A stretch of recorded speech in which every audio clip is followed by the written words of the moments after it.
For centuries, the world has been shaped by men who believed they were destined to rule it. They marched with armies, crushed kingdoms, and carved their names into history with blood and fire. They were called great conquerors. Men feared them. Nations bowed before them. But no matter how powerful they became, every one of them faced the same final enemy time. This is the end of great conquerors. When people speak of conquest, one name always rises first: Alexander the Great. Born in 356 BC, trained by the philosopher Aristotle, Alexander inherited the kingdom of Macedon at only 20 years old. Within a few years, he destroyed the mighty Achaemenid Persian Empire, defeated armies many times his size, and marched farther east than any Greek king before him. He conquered Egypt, where he was declared a god king. He founded cities in his own name, the most famous being Alexandria. He crossed deserts, mountains, and rivers, driven by endless ambition. His soldiers believed he could not be stopped. But in 323 BC, at the height of his power, Alexander fell ill in Babylon. Within days, the man who had conquered half the known world was dead at only 32 years old. He left no clear heir. His generals turned on one another, and the empire shattered almost overnight. The conqueror was gone, and so was the dream. Centuries later, another giant rose from the east, Genghis Khan. Born into hardship around 1162, he began life as a boy abandoned by rival tribes. But through brilliance, brutality, and relentless will, he united the Mongol clans. Then came the storm. His horsemen swept across Asia like thunder. Cities that resisted were erased.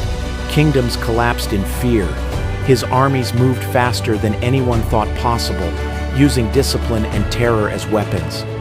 Under Genghis Khan, the Mongol Empire became the largest land empire the world had ever seen, yet even he could not outrun death. In 1227, during a campaign in western China, Genghis Khan died under mysterious circumstances. Some say illness, others say injury. His burial place remains unknown. After him, his descendants inherited vast lands, but also endless rivalry. Over time, the empire split into separate khanates and slowly declined. The thunder faded. Then came Julius Caesar, the man who helped destroy the Roman Republic. A brilliant general and politician, Caesar conquered Gaul, gaining wealth, fame, and the loyalty of battle-hardened legions. When rivals in Rome tried to strip him of power, he crossed the Rubicon River with his army, an act of rebellion that triggered civil war. Caesar emerged victorious and declared himself dictator for life. But absolute power creates absolute fear. On the Ides of March 44 BC, senators surrounded him in the Senate chamber. Among them were men he trusted. Daggers flashed. Caesar was stabbed 23 times. Rome mourned, but the republic he claimed to save died with him. His rise led not to freedom, but empire. Many centuries later, Europe trembled before Napoleon Bonaparte. Rising from the chaos of the French Revolution, Napoleon was a military genius. He won battle after battle, redrew the map of Europe, and crowned himself Emperor of the French. He seemed unstoppable. From Spain to Austria, kings fell before him, but ambition pushed him too far. In 1812, he invaded Russia with over 600,000 men. The Russian winter, hunger, disease, and constant attacks destroyed his army. Only a fraction returned. Soon, Europe united against him. Defeated, Napoleon was exiled to Elba.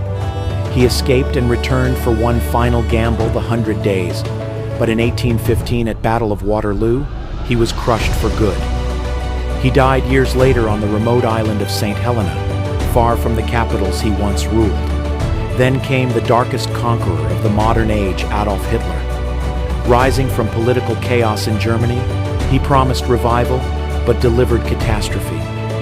Through propaganda, terror, and war, he sought to build an empire across Europe. At first, victory came quickly. Poland fell, France fell. Much of Europe was under Nazi control, but greed for total domination led him to invade the Soviet Union and declare war beyond his limits. The result was disaster. Cities burned, millions died. Allied forces closed in from every side. In April 1945, as enemy troops entered Berlin, Hitler hid in an underground bunker. There, the man who dreamed of a 1,000-year empire took his own life. His Reich had lasted barely 12 years. So what do all these men have in common? Alexander had youth, genius, and glory. Genghis had speed and terror. Caesar had loyalty and political skill. Napoleon had strategy and ambition. Hitler had propaganda and ruthless force. Yet none could keep what they seized. Empires break apart. Armies turn. Successors fight. Borders shift. Palaces become ruins. The cheering crowds disappear. Even statues are pulled down by later generations. History repeats the same warning again and again. Conquest can win land, gold, and fear, but never permanence. Because in the end, the greatest conqueror of all is not a king, not a general, not an empire. It is time.